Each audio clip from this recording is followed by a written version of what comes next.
Hai guys, jumpa kembali dengan saya Nur Fitriadin di channel Peace of Christ. Kiranya melalui video yang diunggah oleh channel ini boleh menjadi berkat bagi setiap kita. Dalam video kali ini saya akan membahas tentang komentar yang ada di video yang saya unggah, yang bagi saya orang ini tidak beretika, atau bahasa kerennya gak punya akhlak ya guys. Mungkin ini menunjukkan bahwa dia orang yang tidak berpendidikan. Apa sih komentar-komentarnya? Yuk saya mengajak kita melihat komentar ini. Tidak semua komentar yang akan saya tunjukkan. Teman-teman bisa melihat sendiri di channel saya. Ya, komentarnya begini yang pertama. Memang para pakar teologi pendeta dah begitu banyak yang murtad dari Kristen setelah tahu kitabnya. Juga orang-orang Kristen yang mendalami kitabnya juga yang tahu kenapa kitabnya ada 3 versi. Dan kenapa semua kitab itu penuh editan, ditambah dan dikurangi. Mungkin mereka yang benar-benar mencari kebenaran. Nah guys, logikanya begini. Coba tunjukkan deh. Mana yang diubah, mana yang dikurangi, mana buktinya yang dibuang. Coba tunjukkan. Saya rasa tidak bisa deh menunjukkan ini ya. Ya, komentar ini oleh Aklis 2020 ya. Nah, ini masih biasa sih. Ini komentar yang masih biasa. Yuk saya katakan bahwa komentar ini tidak beretika. Mengapa demikian? Coba kita perhatikan komentar ini. Dia bilang begini, tanya sama kitabmu sendiri jelas tidak. Habis itu tentang ketuhanannya. Ngomong-ngomong, teman-teman kamu lagi ramai bahas titit Yesus. Yang kata cuma buat aksesoris. Ada pula titit Yesus gak bisa berdiri. Ada yang cuma kata titit juga ada kalau larinya ke titit. Wah, ini menurut saya ini adalah komentar yang tidak berpendidikan ya. Menunjukkan bahwa orang ini tidak berpendidikan, orang ini tidak beretika, dan juga bahasa kerennya orang ini gak punya akhlak ya guys. Ya, saya yakin dan percaya jika orang ini punya agama, orang ini adalah orang yang beriman, agama manapun tidak mungkin mengungkapkan komentar-komentar yang tidak perlu diucapkan seperti ini. Baik, mari kita bahas tentang komentar ini. Tanya sama kitabmu sendiri jelas tidak? Wah, ini adalah komentar yang bagus ya. Mempertanyakan jelas nggak Alkitab yang diimani oleh kekristenan? Wah, tentunya jelas ya guys. Mengapa saya katakan demikian? Tentang Yesus disalib, tentang kebangkitan Yesus, itu sangat jelas. Meskipun ada orang yang memutarbalikkan fakta bahwa katanya Yesus tidak disalib, Yesus tidak bangkit.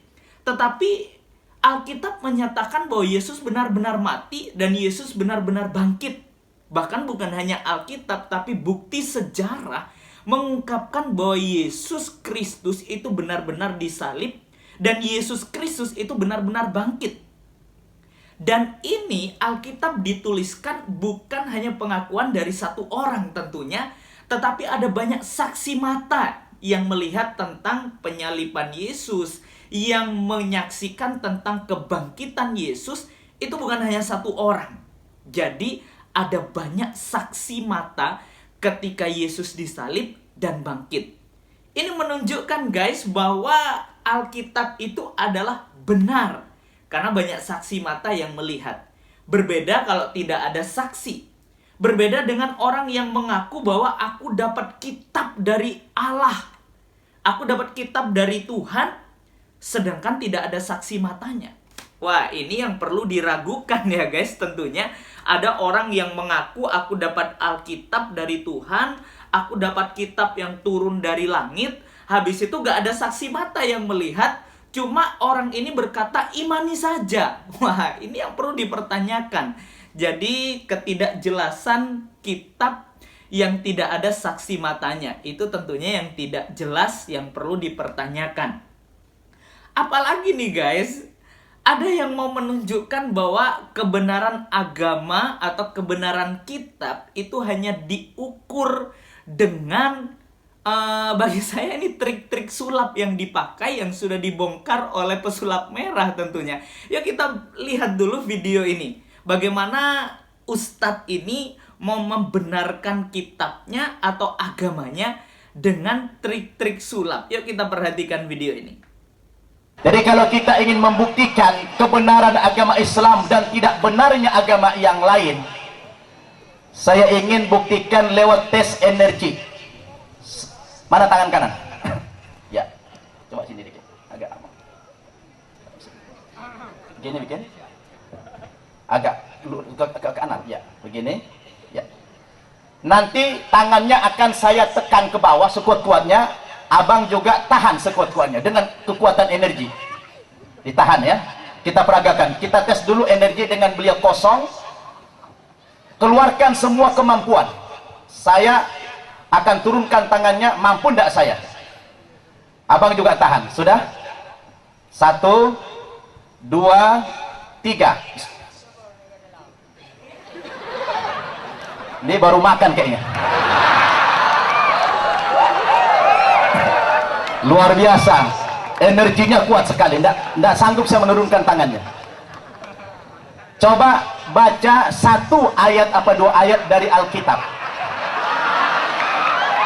Baca 2 ayat apa 1 ayat dari Alkitab ini kitab suci agama lain, yang mana saja bebas. Kemudian apakah setelah dia membaca ini masih punya energi apa tidak? Ini pembuktian kebenaran agama. Yang bahasa Indonesianya yang mana aja? Ini boleh. Ya bebas saja, yang mana? Ya, boleh. Sebab beginilah firman Tuhan,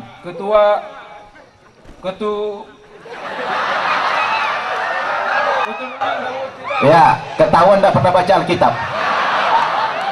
sebab beginilah firman Tuhan, keturunan Daud tidak akan putus. Cukup. Kayaknya udah kaku dia. Sekarang kita tes lagi seperti tadi. Kalau tadi waktu kosong dia punya kekuatan yang luar biasa, punya energi. Setelah dia baca ayat tadi, apakah Bang Mufadal ini masih punya energi? Kita lihat. 1, 2, 3. Bismillahirrahmanirrahim. Hilang langsung tenaganya. Habis energinya. Coba abang baca Al-Fatihah. Bismillahirrahmanirrahim. Alhamdulillahirabbil alamin arrahmanir rahim maliki yaum. Cukup. Tahan lagi seperti tadi. Apakah harus sama kekuatannya, tidak boleh berubah? Apakah beliau masih punya energi lagi seperti waktu baca Alkitab? Kita coba. 1, 2, 3.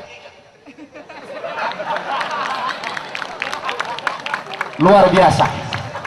Ternyata apa yang abang rasa? Lega. Ada nggak perbedaan? Ada perbedaan. Waktu baca Alkitab tadi, Enggak ada. waktu baca Al-Quran ada tenaga? Ada. Subhanallah. Ini bukan magic. Ini tidak rekayasa. Ini adalah sebuah kebenaran. Ini sebuah bukti.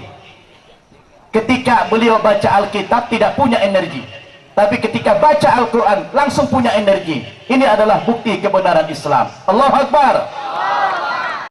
Ya, jadi jelas ya guys, Ustadz ini membenarkan agamanya, membenarkan kitabnya, menggunakan trik sulap. Mengapa saya bilang ini adalah trik sulap? Yuk kita perhatikan bagaimana pesulap merah membongkar trik-trik yang seperti ini. Kita simak video ini. Ngadep sini. Good. Nah, sekarang gua akan coba tekan ya. Tahan ya sekuat tenaga ya. Sekuat tenaga. Iya, tahan sekuat tenaga. 1, 2. Mati. Mau mata kan Coba. belakang aku cemana nih? Tahan ya. Tahan ya. Sih. Pegang. Kantongin. Wah, macam sapi boker ah. Sekarang kita pakai. Nah, sekarang dengan batu ini dia jadi lebih kuat nih. Maju ah. Kok. Tahan ya.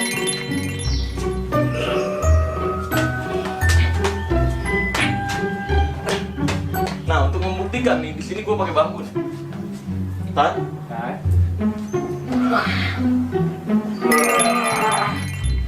Si, Gak ada yang lebih berat dari Anda. lo ikut ya. Oh, nggak terasa kali tadi. Nggak terasa ya? Ringan kali. Ini efek dari siluman Tol dan siluman Topi. Nah, sebenarnya rahasianya cuma satu, yaitu adalah bagaimana cara menekannya. Nah, cara menekannya adalah kayak gini. Kalau yang tanpa batu ya, atau tanpa gelang-gelangan atau cairan, sebenarnya nekannya ke samping. Nekannya ke samping sini. Nih lihat, coba. Tuh, jadi dia kedorong ke samping. Ya, ngerti ya? Coba lagi. Mau sekuat apapun dia, kalau didorong ke samping sini, pasti jatuh. Kuat ya. Iya, pasti jatuh sih. Nah, kalau yang ketika megang batu, ini nggak usah megang batu deh, coba. Kayak gini kak, ya. Nah, kalau yang nggak pakai megang batu, ditekannya ke dalam sini, ke bawah. Ini lihat. Sih. Nah, ini kalau kita geser, jatuh. Gitu, Ngerti ya? ngerti. Jadi bukan karena efek ininya guys, bukan karena efek gelang atau cairan atau ininya, tapi ini efek dari bagaimana nekannya. Ya, jadi sangat jelas ya guys, kalau Ustadz ini membuktikan keaslian kitabnya atau keaslian agamanya hanya dengan sekedar trik-trik sulap seperti ini, menurut saya ini adalah sesuatu yang fatal yang dapat dibongkar oleh pesulap merah. Wah, ini yang sangat diragukan. Bagaimana kita bisa beriman, bagaimana kita bisa percaya kepada sesuatu yang diragukan kebenarannya dan tidak ada saksi mata yang mendukung kebenaran atau keaslian kitabnya. Kalau Alkitab sangat jelas, setiap peristiwa yang terjadi, mujizat yang dilakukan oleh Tuhan Yesus Kristus, itu ada saksi mata. Tidak serta-merta, oh ayo akui, aku ketika Yesus melakukan mujizat, ayo akui dan percaya. Enggak ya. Tapi Yesus, mujizatnya itu disaksikan oleh banyak orang. Dan bukan Yesus sendiri yang menilai bahwa itu adalah sesuatu yang tidak bisa dilakukan oleh orang biasa, tetapi orang lain yang menilai.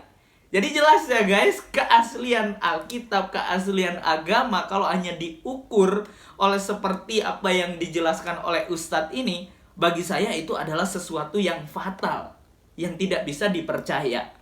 Ya, jadi jelas ya guys, komen-komen yang tidak ada akhlak ini dan juga membuktikan kebenaran melalui trik-trik yang sudah dipertontonkan, bagi saya kita tidak bisa mendapatkan bukti yang valid.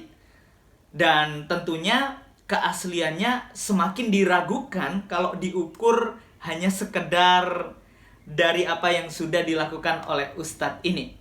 Ya, saya yakin dan percaya bahwa kita semua umat Kristiani, ketika kita beriman kepada Alkitab yang adalah firman Allah yang tidak diragukan, tentunya Alkitab ditulis oleh orang-orang yang dipilih oleh Allah, orang-orang yang ditentukan oleh Allah dan diilhami Roh Kudus. Dan ketika menuliskan sebuah peristiwa yang terjadi, tentunya ada banyak saksi mata dan keasliannya tidak diragukan. Kalau memang Alkitab ini salah, mungkin orang-orang pada waktu itu protes dong. Oh enggak kok, Yesus gak disalib. Oh enggak kok, Yesus gak melakukan mujizat. Tetapi pada waktu itu tidak ada protes yang dilakukan oleh orang-orang pada zaman itu. Karena apa? Semua orang melihat. Semua orang melihat dan menyaksikan apa yang dilakukan oleh Yesus Kristus. Maka dari itu, keaslian Alkitab tidak dapat diragukan. Hanya kembali kepada Alkitab yang adalah firman Allah. Biar melalui video yang diunggah oleh channel ini boleh menjadi berkat bagi setiap kita, dan kita semakin setia mengikut Tuhan dalam setiap kehidupan kita. Tuhan Yesus memberkati kita. God bless you.